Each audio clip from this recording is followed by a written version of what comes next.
नमस्कार दोस्तों, आप देख रहे हैं सरकारी जॉब न्यूज़ और इस वीडियो में आपके लिए वीकली करंट अफेयर लेकर आ गए हैं, जिसमें हम कवर करने वाले हैं 18 से 24 दिसंबर 2022 तक का करंट अफेयर।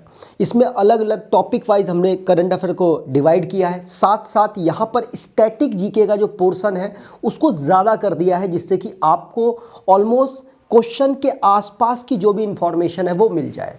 चलिए स्टार्ट करते हैं। उससे पहले आपको इन्फॉर्म कर दें अपनी मेंबरशिप के बारे में कि हमारी एक मेंबरशिप है जिसके माध्यम से आप हमारे करंट अफेयर की पीडीएफ प्राप्त कर सकते हैं। इस वीडियो की भी पीडीएफ आप यहीं से प्राप्त कर पाएंगे। वीकली मॉक टेस्ट होते हैं भारत देश के अलग अलग एग्ज़ाम्स की, उनकी आप यहाँ से प्राप्त कर पाएंगे। साथ साथ मंथली टेस्ट सीरीज़ होगी। डिस्काउंट में हमारी जो प्रिंटेड बुक है वो आपको मिलेगी और फ्री शिपिंग की सुविधाएं आपको मिलेंगी। तो उम्मीद करूंगा आप इसको ज़रूर चेक कर लेंगे। नीचे डिस्क्रिप्शन बॉक्स में उसे चेक कर लीजिएगा। अगर आपको बेहतर लगे तो आप इसको परचेज़ कर सकते हैं। हमारे द्वारा जितनी भी सुविधाएं हैं आपको मिल जाएंगी। चलिए स्टार्ट करते हैं पहले क्वेश्चन से। तो पहले क्वेश्चंस आएंगे राजनीति, केंद्र और राज्यों के फैसलों से रिलेटेड। तो पहला क्वेश्चन है, केंद्र सरकार ने रूफटॉप सोलर प्रोग्राम को कब तक के लिए बढ़ाया है? मतलब जो ये रूफटॉप सोलर प्रोग्राम है ऑलरेडी चल रहा था, इसको दोबारा से आगे के लिए शिफ्ट कर दिया गया है। आपको बता दूं इसका आंसर है भारत सरकार ने इसको मार्च 2026 तक बढ़ा दिया है। इसमें क्या है, इसमें जो छतों में अगर आपको सोलर सिस्टम लगवाने हैं तो केंद्र सरकार आपको यहाँ पर सब्सिडी प्रोवाइड कराती है। ये जो स्कीम है, ये जो कैंपेन मान लीजिए, इसमें नवीन और नवीकरणीय ऊर्जा मंत्रालय मतलब कि न्यू एंड रिन्यूएबल एनर्जी की मिनिस्ट्री यहाँ पर काम कर रही है, जिसके मिनिस्टर कौन है तो आर.के. सिंह है। यहाँ पर आप देख सकते हैं, अगर ये आपका घर है, अगर आप अपने छत पर ये लगाना चाहते हैं, सोलर सिस्टम लगाना चाहते हैं, तो सरकार आपको सब्सिडी प्रोवाइड कराएगी। अब ये सब्सिडी आपको मार्च 2026 तक मिलने वाली है। ठीक, चलिए अगला क्वेश्चन है, प्रधानमंत्री कौशल को काम कार्यक्रम, ये एक योजना है। प्रधानमंत्री कौशल को काम कार्यक्रम योजना का नाम बदलकर क्या कर दिया गया है? तो अब इसका नाम बदल दिया गया है। क्या नाम रखा गया है? तो आंसर यहां पर होगा प्रधानमंत्री विरासत का संवर्धन योजना। अगर शॉर्ट फॉर्म में बोले तो प्रधानमंत्री विकास, पीएम विकास। ध्यान रखिएगा, इसको चेंज किया गया है। इसमें क्या मतलब कुछ डिफरेंसेस है क्या? बिल्कुल है। देखिए इसमें ये डिफरेंसेस हैं कि जो कम पढ़े लिखे लोग हैं उनको यहाँ पर रोजगार प्रोवाइड कराने की जो सरकार की नीति है वो इसके माध्यम से शुरू करें। 2015 से इसको स्टार्ट किया गया है, जिसमें महिलाओं को आगे लाने की बात की गई है, जिसमें कम पढ़े लिखे लोगों को रोजगार देने की बात की गई है। बहुत सारी जो इनकी योजनाएं चल रही हैं उसको मर्ज करके इस नाम के माध्यम से आगे लॉन्च किया गया है। ध्यान रखिएगा ये किसके अंतर्गत आती हैं? तो स्मृति ईरानी जी इस जो योजना को देख रही हैं। ध्यान रखिएगा, पूछा जा सकता है। ठीक, यहाँ पर आप प्रधानमंत्री जी देख सकते हैं और ये है योजना, नाम चेंज हुआ है। हो सकता है आपसे एग्जाम में क्वेश्चन पूछ ले। अगला क्वेश्चन, तंदूर तूर दाल, ये क्या है? एक प्रकार की लाल रंग की दाल है जो कि मोस्टली कहाँ मिलती है? उसी स्टेट को इसको जीआई टैग मिला है। तो तंदूर तूर दाल के लिए किस राज्य और केंद्र शासित प्रदेश को जीआई टैग मिला है? आपको बता दूं इस दाल के लिए तेलंगाना को जीआई टैग मिला है। अब सिर्फ तेलंगाना को ही जीआई टैग नहीं मिला है। अब ये जो जीआई टैग है ना, ये आसाम की जो एक रुमाल कह लीजिए या गमछा कह लीजिए उसको मिला है। साथ साथ अपने रकस्ते कारपो खुरानी लद्दाख का एक फ्रूट है, ये है रुमाल किसकी? आसाम की। और ये है फल जो कि लद्दाख के लिए मिला है। और एक अलीबाग महाराष्ट्र में पड़ता है, वहाँ की सफ़ेद प्याज को भी जीआई टैग मिला है। ध्यान रखिएगा, ये जो जीआई टैग का है सिस्टम कौन देता है? हमारी केंद्र सरकार देती है। किस मिनिस्ट्री के अंतर्गत आता है? तो ministry of commerce and industry के अंतर्गत आता है। पीयूष गोयल जी इस मिनिस्ट्री को संभाल रहे हैं, जो कि इस समय पर राज्यसभा के लीडर भी हैं। ध्यान रखिएगा, पक्ष के लीडर हैं। मोदी सरकार को राज्यसभा में ये लीड करते हैं। ध्यान रखेंगे, 4 यहाँ पर जीआई टैग इनके द्वारा अनाउंस किए गए। आपके दिमाग में आ रहा होगा, ठीक है जीआई टैग तो आपने बता दिया, ये बता दीजिए कि जीआई टैग किस राज्य में उनके प्रोडक्ट को सबसे ज़्यादा मिले हैं। तो सबसे ज़्यादा जीआई टैग कर्नाटका के राज्य को मिला हुआ है। यहाँ पर आप सीक्वेंस देख सकते हैं, कर्नाटका, दूसरे पर तमिलनाडु है। ध्यान रखिएगा, ये सारी इंफॉर्मेशन आपके लिए इंपॉर्टेंट है। ठीक, अब यहाँ पर तेलंगाना की बात हुई है, तो तेलंगाना के बारे में थोड़ी बहुत इंफॉर्मेशन हम जान लेते हैं। जैसे कि तेलंगाना की कैपिटल हैदराबाद है। इसको 2014 में डेवलप किया गया था स्टेट के रूप में। राज्यपाल तमिलसाई सुंदरराजन है और मुख्यमंत्री के चंद्रशेखर राव जी हैं, जिन्होंने रिसेंटली में अपनी पार्टी का नाम चेंज करके कुछ किया है। पहले पार्टी थी तेलंगाना के नाम से, अब पार्टी क्या हो चुकी है, कमेंट बॉक्स में ज़रूर बताइएगा। चलिए स्टार्ट करते हैं अगला क्वेश्चन। अगला क्वेश्चन है, भारत का कौन सा राज्य अपना जलवायु परिवर्तन मिशन शुरू करने वाला पहला राज्य बन गया है? मतलब ये कि जलवायु परिवर्तन मिशन ना मोस्टली केंद्र सरकार शुरू करती है, राज्यों को इंस्ट्रक्शन देती है कि भाई आप इसके लिए ये करें, आप इसके लिए ये करें। लेकिन अब ऐसा पहला स्टेट बन चुका है जिसने अपना ही मिशन स्टार्ट कर दिया है जलवायु परिवर्तन से रिलेटेड, और ये राज्य कौन सा है? आंसर होगा तमिलनाडु। ध्यान रखिएगा, तमिलनाडु ने जलवायु परिवर्तन मिशन की घोषणा की है। इसमें इनका टारगेट ये है कि भारत सरकार का टारगेट है 2070 तक कार्बन न्यूट्रल होना, लेकिन अपने राज्य को कार्बन न्यूट्रल बनाने में ये अहम योगदान करेंगे, प्लस उससे पहले ही कार्बन न्यूट्रल अपने राज्य को घोषित करने की कोशिश करेंगे। तो ध्यान रखिएगा, तमिलनाडु पहला राज्य बना है जिसने जलवायु परिवर्तन शिखर सम्मेलन में अपना जलवायु परिवर्तन मिशन को लॉन्च कर दिया है। यहाँ के जो चीफ मिनिस्टर हैं उनके द्वारा ये अनाउंस किया गया है। ठीक, यहाँ पर तमिलनाडु की हमने काफ़ी बात कर ली, तो चलिए बात कर लेते हैं तमिलनाडु के थोड़ी सी स्टैटिक जीके के बारे में। जैसे तमिलनाडु की राजधानी सिंपल सी बात है चेन्नई है। यहाँ के राज्यपाल RN रवि हैं। MK स्टालिन जी मुख्यमंत्री हैं। इन्हीं के द्वारा इस मिशन को स्टार्ट किया गया। यहाँ की राजभाषा तमिल है और स्थापना इसको राज्य के रूप में 1956 को हुई थी। विधानसभा में 234 सीट्स हैं, लोकसभा में 39 सीट्स और राज्यसभा में 18 सीट यहाँ से आती हैं। अगर बात करें अभ्यारण्य की, तो तमिलनाडु के अभ्यारण्य में इंदिरा गांधी, जिसको अन्नामलाई अभ्यारण्य भी कहते हैं, कराईवेटी अभ्यारण्य, पुलिकट झील अभ्यारण्य और वेंदथंगल अभ्यारण्य यहाँ के अभ्यारण्य में से एक है। साथ साथ कलाकड़ यहाँ का अभ्यारण्य है। तो ध्यान रखिएगा, ये स्टैटिक जीके आपको पता होना चाहिए। अगर मैप पर तमिलनाडु को हम पढ़ें तो सिंपल सी बात जो मैं हर बार रिपीट करता हूँ कि कितने राज्य ऐसे हैं जो कोस्टल पानी से अपनी बाउंड्री को टच कर रहे हैं? आंसर होगा 9 स्टेट ऐसे हैं। कितने यूनियन टेरिटरी ऐसे हैं जो कि भारत की हैं और पानी से अपनी कोस्टल लाइन पानी से अपनी बाउंड्री को टच कर रहे हैं? तो टोटल 4 यूनियन टेरिटरी ऐसी हैं, जिनमें से तमिलनाडु भी इकलौता, तमिलनाडु भी ऐसा एक राज्य है। तमिलनाडु की इंटरनल बाउंड्री आंध्र प्रदेश, कर्नाटका और केरल के साथ लगती है। ठीक, अगला क्वेश्चन, किस राज्य सरकार ने शराब पर प्रतिबंध हटाने के लिए नागरिकों से राय मांगी है? मतलब इनके यहाँ पर ना शराब में प्रतिबंध है, अब ये हटाना चाहते हैं। बहुत सारे रीजंस होते हैं शराब से प्रतिबंध हटाने के, तो अब ये कोशिश कर रहे हैं कि हटा दिया जाए, क्योंकि इन्होंने चुनाव में घोषणा की थी। जो राज्य सरकार के चुनाव हुए थे मणिपुर के, वहाँ पर घोषणा की गई, तो मणिपुर यहाँ पर आंसर बिल्कुल सही होगा। ध्यान रखिएगा, मणिपुर सरकार ने ये घोषणा की है कि हम यहाँ से प्रतिबंध हटा देंगे, किसका? शराब का। तो अब दिसंबर 2022 में इन्होंने एक श्वेत पत्र तैयार करने, मतलब वो उसमें नोट होगा कि कहाँ कहाँ आप शराब बेच सकते हैं, कितनी उम्र तक शराब आप बेच पाएंगे, ऐसा एक श्वेत पत्र तैयार करना चाहते हैं, जिसमें सरकार जनता से राय मांगना चाहती है। और इसके लिए लोगों को बोला गया है कि आप हमको आके अपने सुझाव दें। कौन लोग देंगे? तो आम पब्लिक भी दे सकती है, वो एनजीओ दे सकते हैं जिनको प्रॉब्लम है इससे कि शराबबंदी नहीं हटनी चाहिए, उसे लगाए रखो, वो भी सलाह दें। और सिविल सोसाइटी के जो लोग हैं वो भी यहाँ पर सलाह देंगे, सब मिलकर उसके बाद फिर सरकार डिसाइड करेगी करना क्या है। ठीक है, कुछ स्पेशल जगहों पर ये शराब को परोसेंगे, उनका कहना है। ठीक है, अब यहाँ पर किन किन राज्यों में, भारत के टोटल कितने राज्य हैं तो आपको पता होना चाहिए 28 राज्य हैं और 8 यूनियन टेरिटरी हैं, जिनमें से इन राज्यों और यूनियन टेरिटरीज में शराब प्रतिबंधित है। कहाँ कहाँ, तो गुजरात तो फेमस है ही, नागालैंड में भी प्रतिबंधित है और मिजोरम, बिहार को तो आप जानते ही हैं, लक्षद्वीप में भी शराब आप नहीं बेच सकते। ठीक, चलिए आगे बात करें मणिपुर की। देखिए मणिपुर के बारे में हमने पढ़ा है, तो कैपिटल इसकी इम्फाल है, राज्यपाल LA गणेशन है, ला गणेशन है, मुख्यमंत्री N बीरेन सिंह है।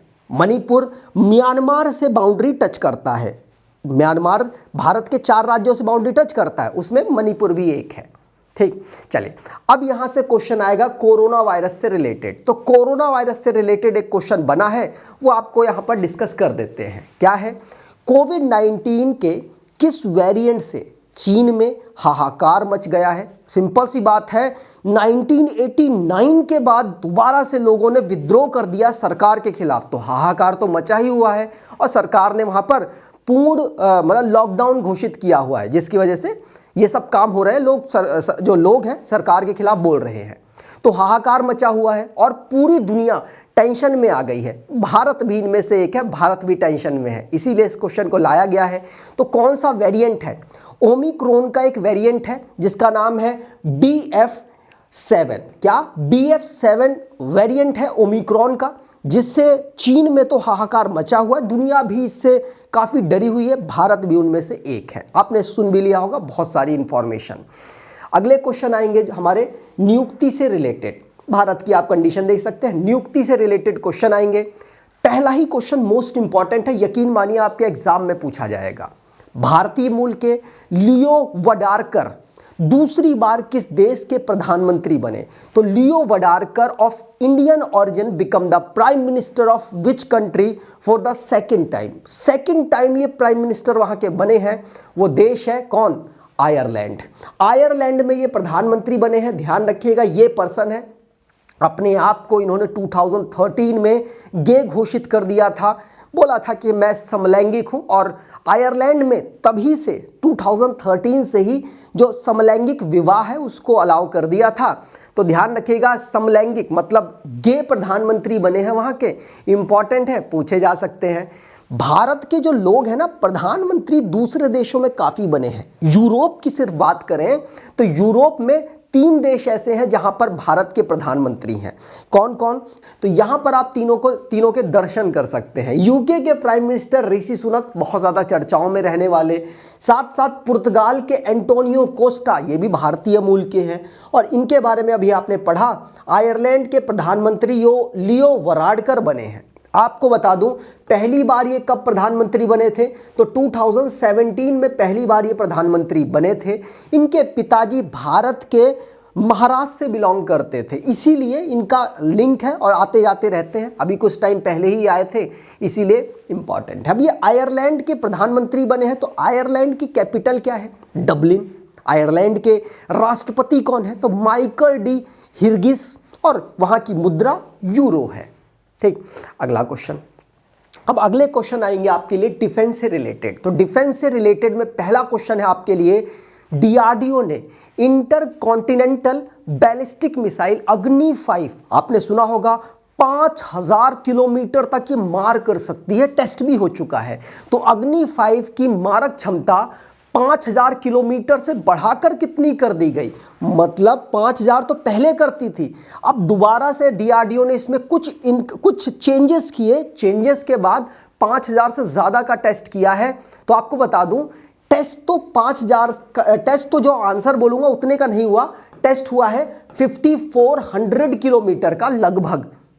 लेकिन डीआरडीओ ने कहा है कि हमने इसकी क्षमता 7000 किलोमीटर तक बढ़ा दी है। टेस्ट नहीं किया गया, सिर्फ और सिर्फ अंदाजा है अकॉर्डिंग टू एनालिसिस, लेकिन 5400 तक का यहां पर टेस्ट किया गया है। और ध्यान रखिएगा, डीआरडीओ ने कह दिया है कि अग्नि 5 7000 किलोमीटर तक मार कर सकती है, ठीक है, और 5400 किलोमीटर तक का टेस्ट कर दिया गया डीआरडीओ के द्वारा।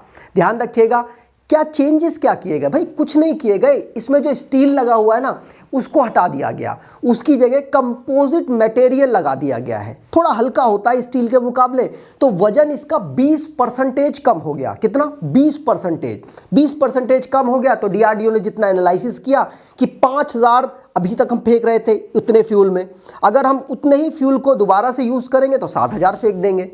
मतलब मिसाइल की कैपेसिटी बढ़ चुकी है, ठीक है। यहाँ याद रखिएगा, डीआरडीओ ने कारनामा किया है। तो डीआरडीओ के बारे में जान लेते हैं। 1958 में इसको फाउंड किया गया था। इसका हेडक्वार्टर नई दिल्ली में है और अध्यक्ष इसके समीर वी कामत हैं, ठीक। चलिए अगला क्वेश्चन है इसरो से रिलेटेड। तो इसरो द्वारा विकसित किस नेविगेशन सिस्टम का उपयोग नागरिक उद्देश्यों के लिए करने के लिए L1 फ्रीक्वेंसी के सैटेलाइट लॉन्च होंगे? मतलब पहले क्या हो रहा था, L1 फ्रीक्वेंसी पर इस नेविगेशन सिस्टम को लॉन्च नहीं किया जा रहा था। किस में किया जा रहा था? L5 में, जिसकी वजह से ज़्यादातर फ़ोन इसको सपोर्ट नहीं कर रहे थे। तो ये कौन सा नेविगेशन सिस्टम है? तो भारत के तो दो ही हैं, कौन? गगन और नाविक। अब इसरो ने नाविक में यहाँ परिवर्तन किया है। नाविक के जितने भी अब आगे सैटेलाइट होंगे उसको चेंज किया जाएगा और उसको किस फ्रीक्वेंसी में लॉन्च किया जाएगा? तो L1 फ्रीक्वेंसी में लॉन्च किया जाएगा, जिसमें ज़्यादातर जीपीएस के सैटेलाइट लॉन्च किए गए हैं। सुना होगा आपने, जीपीएस बहुत ज़्यादा प्रचलित है, हर सबके फ़ोन में ऑलमोस्ट उसी को यूज़ किया जाता है। कोशिश होगी कि जीपीएस जैसा इसको प्रचलित बनाया जाए, इसीलिए इसको L5 में अभी तक लॉन्च करते थे, L5 फ्रीक्वेंसी में अभी तक लॉन्च करते थे, लेकिन अब इसको L1 फ्रीक्वेंसी में लॉन्च किया जाएगा। उम्मीद करता हूं आपको समझ आ गया होगा। वैसे 2019 से कुछ फ़ोनों में इसका, कुछ सेल फोन्स में इनका यूज़ किया जा रहा है, लेकिन ज़्यादा फेमस नहीं हुए क्योंकि बहुत ज़्यादा कॉम्प्लेक्सिटी पैदा कर रहे हैं जीपीएस के मुकाबले। अब जीपीएस बहुत आसान है, लोग उसको यूज़ करते हैं, ठीक है। ध्यान रखिएगा, भारत के नेविगेशन सिस्टम मैंने आपको बता ही दिया, दो हैं। कौन कौन से? नाविक और गगन, ठीक। अगला क्वेश्चन, चीन और उत्तरी कोरिया के बढ़ते खतरों के कारण नई राष्ट्रीय सुरक्षा योजना के तहत किस देश ने अपने रक्षा बजट को 2 गुना से ज्यादा कर दिया? देखिए, अभी तक ये देश क्या कर रहा था, अभी तक यह देश अपनी इकोनॉमी में ध्यान दे रहा था, लेकिन इकोनॉमी बढ़ते बढ़ते इतनी बढ़ गई कि दुनिया में तीसरे नंबर पर इकोनॉमी बन गई है। कौन सा देश, किस देश की बात कर रहा हूं, आप समझ गए होंगे। देखिए, पहले पर तो इकोनॉमी यूएस की है, दूसरे पर इकोनॉमी चाइना की है, तीसरे पर इकोनॉमी इस देश की है जापान। अपनी इकोनॉमी तो बहुत स्ट्रांग कर गया ये, लेकिन डिफेंस में इतना कुछ खास काम किया नहीं। जब परमाणु बम इनके ऊपर गिरा था तो यूएस इनकी मदद कर रहा था कि भाई ठीक है, हम तुम्हारी डिफेंस का सारा खर्चा बचा लेंगे, यूएस के भरोसे था। लेकिन अब इन्होंने अपने डिफेंस के बजट को बढ़ा दिया है, कह दिया है कि हम डबल से ज़्यादा इस पर खर्च करेंगे और अपने डिफेंस सिस्टम को मजबूत करेंगे, जिससे कि जो चाइना है, जो नॉर्थ कोरिया है, हमारे ऊपर आंखें तिरछी करके देखता है, वो देख नहीं पाएगा। तो ध्यान रखिएगा, यहाँ के प्राइम मिनिस्टर हैं कौन? प्राइम मिनिस्टर है फूमियो किशिदा, ये हैं फूमियो किशिदा, उनके द्वारा अनाउंसमेंट की गई। जापान की बात करें तो कैपिटल इसकी टोक्यो है, सम्राट यहाँ के नारुहितो हैं, प्राइम मिनिस्टर मैंने आपको बता दिया फूमियो किशिदा है। यहाँ की जो करेंसी है जैपनीज येन है। अगले क्वेश्चन आएंगे आपके लिए इवेंट से रिलेटेड, जो भी इवेंट हुए हैं उनकी यहाँ पर चर्चा करेंगे। जैसे पहला क्वेश्चन है, संयुक्त राष्ट्र यूनाइटेड नेशन मुख्यालय में पहली बार किस भारतीय नेता की प्रतिमा को स्थापित किया गया? तो किस भारतीय नेता की? तो आंसर होगा महात्मा गांधी जी, अहिंसा के पुजारी थे ये। उनकी यहाँ पर मूर्ति को स्टेबल किया गया, मतलब अनावरण किया गया। कहाँ पर? संयुक्त राष्ट्र का जो ऑफिस है, जो मुख्यालय है, वहाँ पर न्यूयॉर्क में है, आपको पता ही होना चाहिए। अब ये जो अनावरण है, वहाँ के जो इस समय पर हेड हैं कौन, पुर्तगाल के एंटोनियो गुटेरेस, और भारत के जो इस समय पर फॉरेन मिनिस्टर हैं जिनका नाम है जयशंकर साहब, एस जयशंकर साहब, इन दोनों ने मिलकर यहाँ पर इस मूर्ति का अनावरण किया है। ठीक है, पर आप तस्वीर देख सकते हैं, ये हैं जयशंकर साहब, ये एंटोनियो गुटेरेस, पुर्तगाल के हैं, 9वें नंबर के हैं, यूनाइटेड नेशन में 9वें नंबर के ये हेड हैं, पूछा जा सकता है। अगला क्वेश्चन है, 28वें कोलकाता अंतर्राष्ट्रीय फिल्म महोत्सव का उद्घाटन कोलकाता के नेताजी इंडोर स्टेडियम में किसने किया? देखिए, 28वें नंबर का कोलकाता अंतर्राष्ट्रीय फिल्म महोत्सव ऑर्गेनाइज हुआ, जिसका इनॉग्रेशन किया है महानायक जिनको कहा जाता है, हो सकता है पहचान गए हो, अमिताभ बच्चन इनका नाम है। अमिताभ बच्चन के द्वारा इसका इनॉग्रेशन किया गया। बहुत सारे लोग और भी अवेलेबल थे, शाहरुख खान, ममता बनर्जी और भी बहुत सारे लोग, लेकिन इनॉग्रेशन किसने किया? तो आंसर होगा अमिताभ बच्चन ने किया। 15 दिसंबर को इनॉग्रेशन हुआ था और 22 दिसंबर तक इसको ऑर्गेनाइज कराया गया। ठीक, इस फेस्टिवल की बात करें तो 1995 से इसको ऑर्गेनाइज कराया जा रहा है। इसकी theme the world at the world of cinema है। क्या? The world at the world of cinema, ध्यान रखिएगा, पूछा जा सकता है। अगले क्वेश्चन आएंगे आपके लिए खेल से रिलेटेड। तो खेल से रिलेटेड में पहला क्वेश्चन है, किस देश की टीम ने ब्लाइंड T20 क्रिकेट विश्व कप 2022 जीता है? तो यहां पर आंसर होगा ब्लाइंड जो क्रिकेट है उसमें 3 बार विश्व कप ऑर्गेनाइज कराया गया T20 का, जिसको तीनों बार किसने जीत लिया? तो भारतीय टीम ने तीनों बार जीत लिया। तीनों बार किसने ऑर्गेनाइज कराया? तो आंसर होगा भारत ने ही तीनों बार इसको ऑर्गेनाइज कराया है। 3 बार में कौन कौन से ईयर की बात कर रहा हूं? तो 2012 से इसको स्टार्ट किया गया ब्लाइंड क्रिकेट को, और 2017 में दूसरी बार हुआ, उसमें भी भारत ने ही ऑर्गेनाइज किया। 2013 में भी भारत ने ही ऑर्गेनाइज, माफ कीजिए 2022 में भी भारत ने ही ऑर्गेनाइज किया। तो तीनों बार भारत ने ऑर्गेनाइज किया, तीनों बार भारत ने यहाँ पर जीत दर्ज की है। ठीक है, और 2023 में जो होगा वो पाकिस्तान ऑर्गेनाइज कराएगी। ठीक है, चलिए, तो ब्लाइंड क्रिकेट आपने सुन लिया, भारतीय नेत्रहीन क्रिकेट संघ के द्वारा इसको ऑर्गेनाइज कराया जाता है। और आपको बता दूं इसकी स्थापना 2011 में हुई थी। बेंगलुरु में इसका मुख्यालय है, बेंगलुरु में ही जो स्टेडियम है चिन्ना स्वामी स्टेडियम, वहां पर इसका फाइनल कराया गया। ठीक, युवराज सिंह इस T20 वर्ल्ड कप के एम्बेसडर थे। ठीक है, चलिए आगे बात करें। तो अगला क्वेश्चन है, अर्जेंटीना ने फीफा वर्ल्ड कप कितने वर्षों बाद जीता? देखिए, अर्जेंटीना दोबारा से तिबारा से विश्व कप जीत चुकी है, और अर्जेंटीना ने पिछली बार जब जीता था उससे कितने साल बाद? तो 36 ईयर बाद इन्होंने वर्ल्ड कप को जीता है। ध्यान रखिएगा, अर्जेंटीना, मेस्सी कैप्टन थे इस बार, और शायद वो कह रहे थे कि मेरा लास्ट है, लेकिन अभी दोबारा से कह दिया है कि मैं अभी और खेलूंगा। तो दुनिया के सबसे ज़्यादा देखे जाने वाला जो खेल है फुटबॉल, उसको अर्जेंटीना ने 2022 का जीत लिया। इसको कहाँ ऑर्गेनाइज कराया गया? तो सिंपल सी बात है, आपको याद होना चाहिए, कतर में इसको ऑर्गेनाइज कराया गया। कतर की राजधानी दोहा, वहाँ पर इसको ऑर्गेनाइज कराया गया। फाइनल 18 दिसंबर को खेला गया था। ध्यान रखिएगा, 20 नवंबर को इसका इनॉग्रेशन हुआ और 18 दिसंबर को इसका फाइनल हुआ। 36 सालों बाद अर्जेंटीना यहाँ पर जीत दर्ज कर पाया है। पहली बार 1978 में जीती थी, दूसरी बार 1986 में जीती, और तीसरी बार 2022 में जीती, इस बार जीती। ठीक है, चलिए, यहाँ पर जो मुकाबला मैंने आपको बता दिया कहाँ पर हुआ, कतर में इसको ऑर्गेनाइज कराया गया। अलग अलग प्लेयर्स को अलग अलग अवार्ड्स दिए गए हैं, जैसे कि गोल्डन बूट की बात कर लें तो गोल्डन बूट किसको मिला है? तो आंसर होगा किलियन एम्बाप्पे। किसको? Kylian Mbappe. अगर मैं प्रोनाउंसिएट थोड़ा सा इधर उधर हो रहा है तो उसके लिए क्षमा प्रार्थी हूँ। फ्रांस के प्लेयर हैं, इन्होंने फाइनल में बहुत बेहतरीन परफॉर्म किया और 3 गोल किए इन्होंने। अब बहुत बड़े नाम है, 8 गोल किए हैं टोटल पूरे टूर्नामेंट में इन्होंने। अगला अवार्ड है गोल्डन बॉल का। तो गोल्डन बॉल किसको मिला? तो किसी और को नहीं, लियोनेल मेसी को मिला। ये अर्जेंटीना के कैप्टन है। ठीक है, और दूसरे अवार्ड की बात करो ग्लव्स की, जिसने सबसे ज़्यादा गोल बचाए, तो वो कौन है?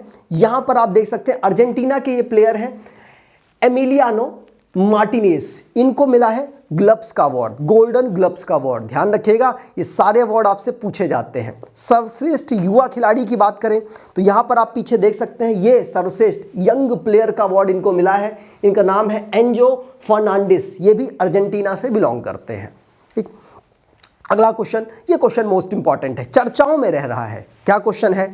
फीफा वर्ल्ड कप 2022 के फाइनल मैच में ट्रॉफी का अनावरण पूर्व खिलाड़ी इगर कैसिलस और किस भारतीय एक्ट्रेस ने किया? तो देखिए, एक तो खिलाड़ी हैं, पूर्व खिलाड़ी हैं, लेकिन एक भारतीय एक्ट्रेस है, हो सकता है उनका नाम पूछ लिया जाए आपसे, तो ध्यान रखिएगा, चर्चाओं में रह रही हैं इसलिए इनका नाम इंपॉर्टेंट है। क्या नाम है? दीपिका पादुकोण। दीपिका पादुकोण के द्वारा फीफा 2022 का जो ट्रॉफी है 18 दिसंबर को उसको अनावरण किया गया।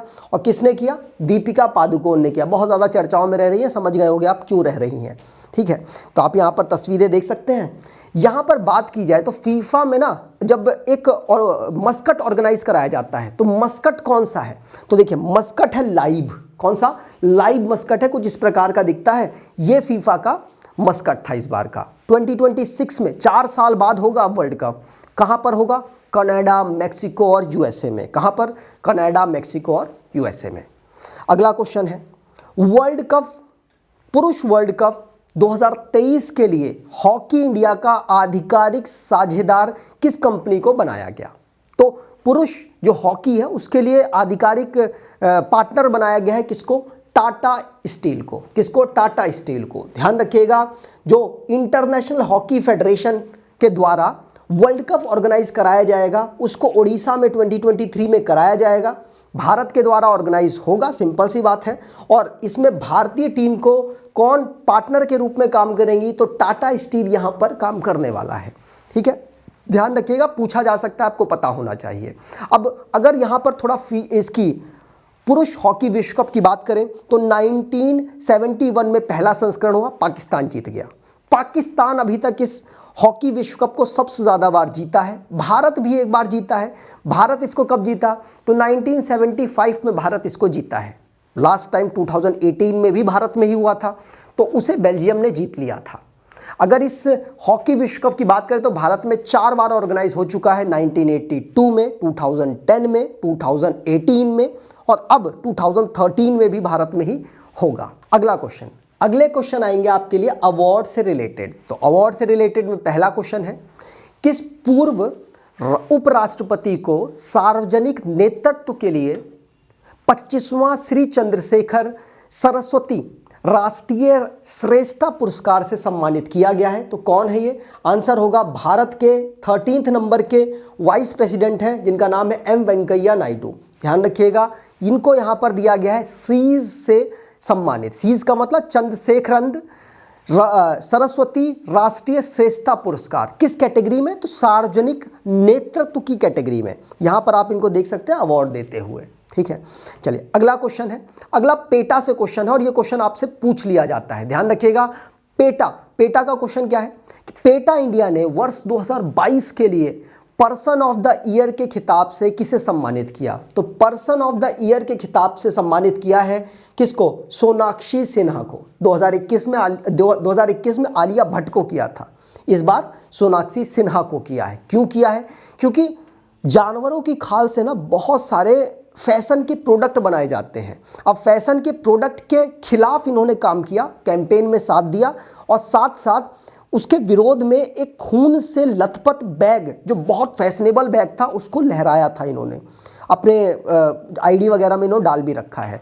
तो याद रखिएगा, कुछ इस प्रकार की तस्वीर है, ये आपको मिल जाएगी इनकी आईडी में पड़ी हुई। तो ये खून से सना हुआ बैग है, सिंपल जो जानवरों के खाल से बनता है, उसके विरोध में इन्होंने किया था। इसीलिए पेटा ने 2022 के लिए इनको पर्सन ऑफ द ईयर का खिताब दिया है। अब पेटा की बात करें तो पेटा बहुत सारे लोगों को देता है ये खिताब, जिसमें विराट कोहली, अनुष्का शर्मा, सनी लियोनी ये सब शामिल हैं। पेटा की बात करें तो 1980 में इसे फाउंड किया गया। यूएस में इसका मुख्यालय है। इसके संस्थापक एग्रिड न्यूकिर्क हैं और एलेक्स पेचेको हैं।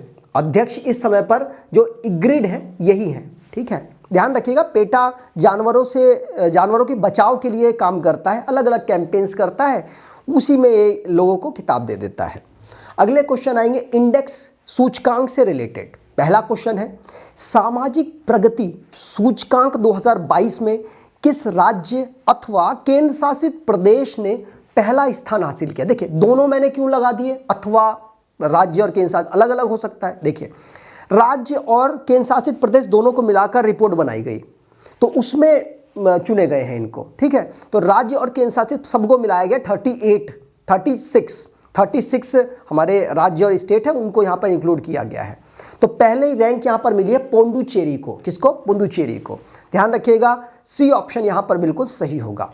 टोटल इस सूचकांक में 36 राज्य और केंद्र शासित प्रदेश की एक लिस्ट बनाई गई और एक जिलों की लिस्ट भी बनाई गई है। कितने? 707 जिलों को इंक्लूड किया गया है और सामाजिक प्रगति में किस राज्य ने कैसा परफॉर्मेंस किया उसके हिसाब से इनको रैंकिंग मिली है। जैसे पहली रैंक पर तो पुडुचेरी है और अगर बात करें दूसरी रैंक पर तो लक्षद्वीप है। दोनों यूनियन टेरिटरीज टॉप पर हैं। उसके बाद गोवा का नंबर है।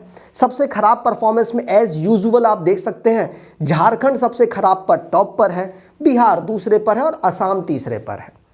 अगर यहाँ पर हम बात करें तो ये अलग अलग सारी लिस्ट है, आप जल्दी जल्दी एक बार देख पाएंगे। टोटल 36 राज्य और यूनियन टेरिटरी की लिस्ट है।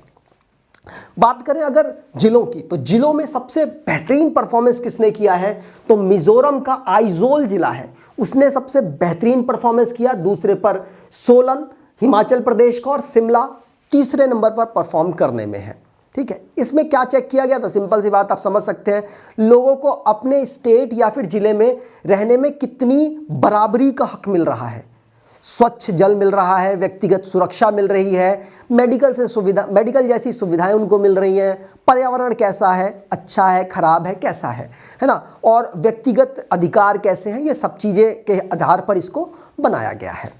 अगला क्वेश्चन, भारत में गूगल पर वर्ष 2022 में सबसे ज़्यादा इनमें से किस सर्च को मिला है? मतलब सबसे ज़्यादा सर्च किसको किया गया भारत के द्वारा? तो आंसर होगा इंडियन प्रीमियर लीग, आईपीएल। कोई सर्च करे ना करे, आईपीएल को लोग सबसे ज़्यादा भारत में सर्च करते हैं अकॉर्डिंग टू गूगल।